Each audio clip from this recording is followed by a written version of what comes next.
अच्छा, बरेली का नाम सुनते ही सबसे पहले दिमाग में क्या आता है?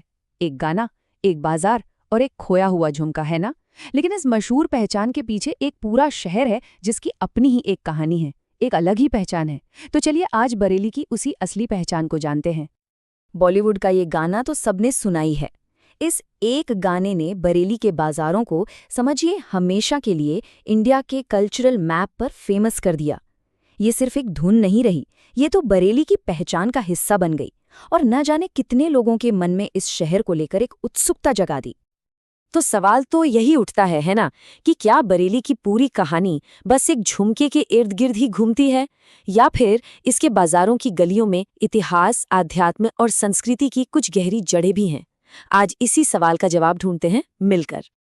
तो ठीक है, इस गाने और झुमके वाली इमेज से थोड़ा आगे बढ़ते हैं, क्योंकि बरेली की एक और पहचान है जो बहुत पुरानी है और बहुत गहरी है, एक आध्यात्मिक केंद्र के तौर पर। और ये पहचान अक्सर उस झुमके की चमक में कहीं छिपसी जाती है। पता है, बरेली को नाथ नगरी के नाम से भी जाना जाता है। इसका मतलब है भगवान शिव का शहर। और ऐसा इसलिए क्योंकि शहर के चारों कोनों में 7, जी हाँ 7 प्राचीन शिव मंदिर हैं। ऐसा माना जाता है कि ये मंदिर मिलकर शहर के लिए एक सुरक्षक कवच जैसा बनाते हैं। यही है इस शहर के आध्यात्मिक चरित्र की बुनियाद। अब उन 7 मंदिरों में से एक है अलखनाथ मंदिर।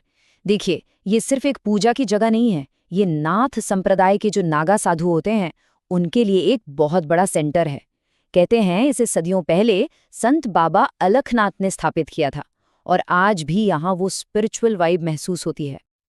और यही शहर इस्लामी तालीम का भी एक बहुत बड़ा मरकज है। यहीं पर दरगाह आला हजरत है।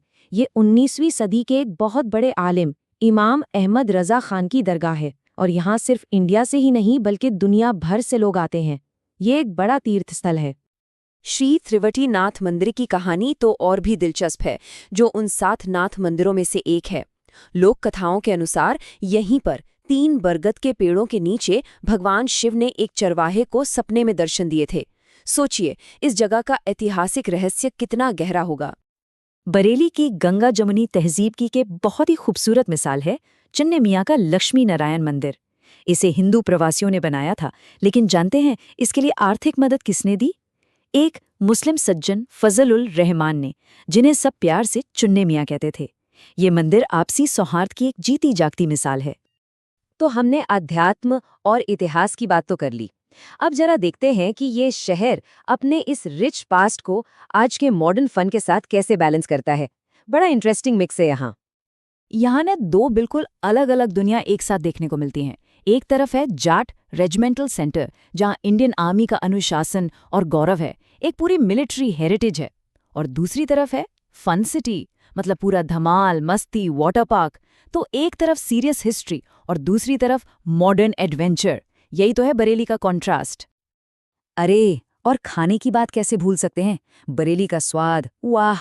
100 साल से भी ज्यादा पुरानी दीनानाथ की लस्सी, त्यागी की वो खस्ता कचौड़ी, चमन चाट और तोलाराम की कुल्फी। मतलब यहाँ का स्ट्रीट फूड तो लाजवाब है। और हाँ, बरेली का मशहूर सुरमा, वो तो बस एक प्रोडक्ट नहीं है, वो तो इस शहर की पहचान है। शॉपिंग के मामले में भी यहाँ दोनों तरह के मजे हैं। अगर पारंपरिक बाजारों में घूमना पसंद है तो बड़ा बाजार की तंग गलियों में खो जाइए, और अगर मॉल में घूमना है, बड़े बड़े ब्रांड्स देखने हैं, तो फीनिक्स यूनाइटेड मॉल है ही। मतलब यहाँ हर तरह के खरीदार के लिए कुछ ना कुछ है। अच्छा, अब जरा बरेली को एक अलग नजरिए से देखते हैं। ये शहर सिर्फ अपने आप में एक डेस्टिनेशन नहीं है, ये खूबसूरत कुमाऊं की पहाड़ियों का गेटवे भी है। मतलब पहाड़ों का रास्ता यहीं से शुरू होता है। तो अगर मन पहाड़ों पर जाने का कर रहा है तो बरेली एक परफेक्ट स्टार्टिंग पॉइंट है। सोचिए, नैनीताल यहाँ से बस करीब 140 किलोमीटर दूर है। 4-5 घंटे की आरामदायक ड्राइव और आप पहाड़ों में। वीकेंड पर जाने के लिए इससे अच्छी जगह क्या होगी। और सिर्फ नैनीताल ही क्यों, यहाँ से भीमताल भी जा सकते हैं। जिम कॉर्बेट नेशनल पार्क जाना है तो रामनगर भी पास है। और नीम करोली बाबा का मशहूर कैंची धाम आश्रम, वो भी यहीं से आसानी से पहुंच सकते हैं। ये सारी फेमस जगहें बरेली के 150 किलोमीटर के दायरे में ही हैं। और रुकिए, एक सरप्राइज भी है, एक छिपा हुआ खजाना। बरेली से बस 100 किलोमीटर दूर है चुक्का बीच। जानते हैं इसे क्या कहते हैं? मिनी गोवा। हाँ, सच में। नदी के किनारे कैंपिंग और रिलैक्स करने के लिए ये एक कमाल की जगह है, जिसके बारे में ज्यादा लोगों को पता भी नहीं है। तो ये तो हुई बात कि बरेली आज कैसा है। लेकिन अब आखिर में जरा भविष्य की तरफ देखते हैं कि आने वाले समय में बरेली कैसा दिखने वाला है। इसके लिए काफी एम्बिशियस प्लान्स हैं। 2071 ये सिर्फ एक साल का नंबर नहीं है, ये एक विजन है। बरेली डेवलपमेंट अथॉरिटी ने अगले 50 साल का एक पूरा सिटी डेवलपमेंट प्लान बनाया है और लक्ष्य है 2071 तक शहर का कायाकल्प कर देना। और इस बड़े प्लान के 3 मेन पिलर्स हैं। पहला है नाथ नगरी कॉरिडोर। इसमें उन 7 शिव मंदिरों को आपस में जोड़ा जाएगा ताकि स्पिरिचुअल टूरिज्म को बूस्ट मिले। दूसरा, राम गंगा रिवर फ्रंट, करीब 10 किलोमीटर लंबा, बिल्कुल अहमदाबाद के साबरमती रिवर फ्रंट की तर्ज पर। और तीसरा, यहाँ के जो लोकल क्राफ्ट्स हैं जैसे जरी जरदोजी और बांस का फर्नीचर, उन्हें ग्लोबल स्टेज पर ले जाना। मतलब हेरिटेज, एनवायरनमेंट और इकोनॉमी तीनों को साथ लेकर चलने का प्लान है। तो देखिए, एक तरफ है शहर का इतना शानदार अतीत और दूसरी तरफ भविष्य के लिए इतने बड़े बड़े सपने। तो सवाल यही है कि क्या बरेली, जो अब तक सिर्फ एक गाने और झुमके के लिए जाना जाता था, अब अपनी इस नई मल्टी डायमेंशनल पहचान के साथ दुनिया के मंच पर अपनी जगह बनाने के लिए पूरी तरह तैयार है?